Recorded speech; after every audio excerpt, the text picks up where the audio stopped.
सभी मित्रों को जय जय सिया राम। प्रभु श्री राम की कृपा हमारे सभी मित्रों पर बनी रहे, यही हमारी मंगल कामना है।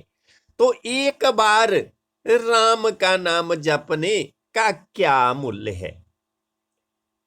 सनातन धर्म के अनुसार सभी जीव अपने अपने पाप और पुण्य के आधार पर सुख और दुख पाते हैं।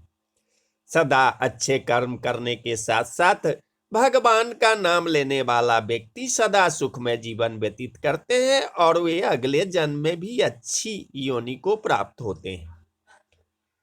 इसके विपरीत सदा वासना में लीन रहने वाले, दूसरों का हित करने वाले और भगवान को न मानने वाले भले ही इस जन्म में कुछ समय के लिए पिछले जन्म के संचित कर्म के कारण सुखमय जीवन व्यतीत कर ले, किंतु अगले जन्म में या वर्तमान जन्म के अंत में उन्हें पापों का परिणाम अवश्य भोगना पड़ता है।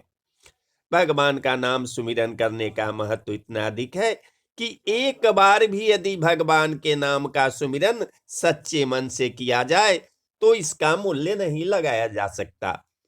तुलसीदास जी ने रामचरितमानस में कहा है कि कलयुग केवल नाम आधारा, सुमिरी सुमिरी नर उतरहि पारा।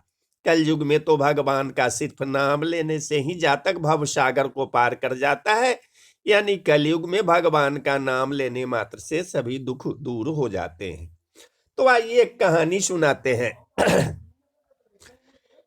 एक हठी व्यक्ति, बचपन से ही उसको भगवान में विश्वास नहीं था। छोटी सी उम्र में ही उसको नास्तिक होते देख उसके पिता ने किसी विद्वान पंडित से इस विषय पर चर्चा करते हुए उनसे आग्रह किया कि वे बच्चे के मुख से किसी तरह भगवान का नाम बुलवाएं। पिता के आग्रह पर पंडित जी ने उनके घर पूजा पाठ का आयोजन किया। पूरे 3 दिनों तक घर पर पूजा होती रही, किंतु बच्चे ने स्वयं को कमरे में बंद कर लिया और सबके बुलाने पर भी बाहर नहीं आया।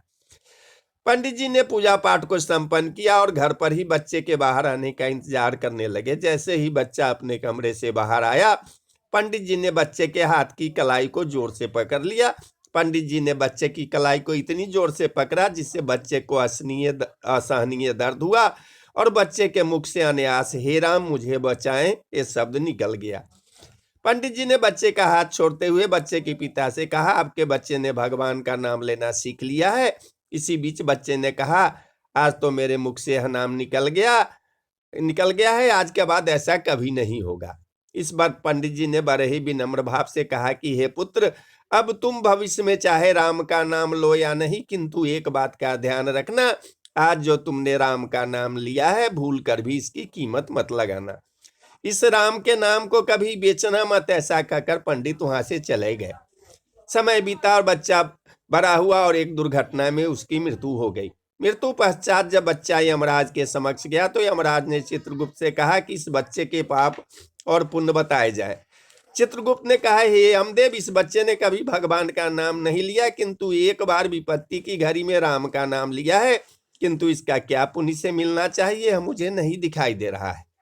यमराज ने कहा कि एक बार भगवान राम का नाम इस बच्चे ने लिया है, किंतु यह हमें भी समझ नहीं आ रहा है कि इसका क्या फल बच्चे को दिया जाए। तब यमराज ने बच्चे से कहा कि तुमने सिर्फ एक बार राम का नाम लिया है, यह निर्णय तुम पर ही छोड़ते हैं, इसके बदले में तुम्हें क्या चाहिए बोलो।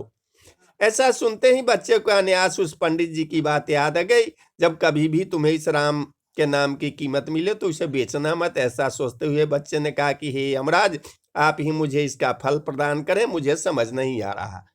यमराज और चित्रगुप्त व्याकुल होकर अपने इस प्रश्न का उत्तर पाने के लिए बच्चे को साथ लेकर अपने रथ में सवार होकर ब्रह्मा जी के पास जा पहुंचे। ब्रह्मा जी को सारा वृत्तांत सुनाया। ऐसा सुन ब्रह्मा जी ने कहा, यह तो हमें भी समझ नहीं आ रहा है कि एक बार राम नाम जपने पर बच्चे को क्या पुण्य मिलना चाहिए।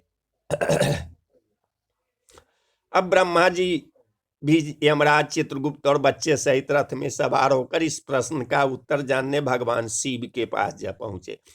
भगवान शिव भी एक बार राम नाम जपने के फल को लेकर उत्तर देने में थोड़े विचलित होने लगे।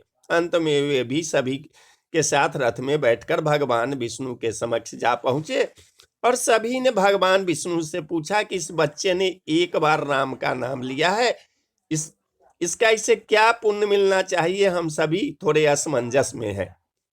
ऐसा सुन भगवान विष्णु के मुख पर हल्की मुस्कान आने लगी और मुस्कान के साथ बोले, इस बच्चे ने एक बार राम का नाम लिया और इसके बदले में इसे ब्रह्मा विष्णु महेश के साक्षात दर्शन हो गए। इससे अधिक पुण्य भला क्या हो सकता है। जब एक बार राम का सुमिरन करने से बच्चे ने ब्रह्म को पा लिया, तो सोचिए नित्य राम का नाम लेने से जीवन में कितना सुख प्राप्त कर सकते हैं। इसलिए जब भी समय मिले मन ही मन राम के नाम का जप करते रहें। आपके जीवन के सभी कष्ट स्वतः ही दूर होने लगेंगे। तो बोलिए जय जय सिया राम, जय सिया राम।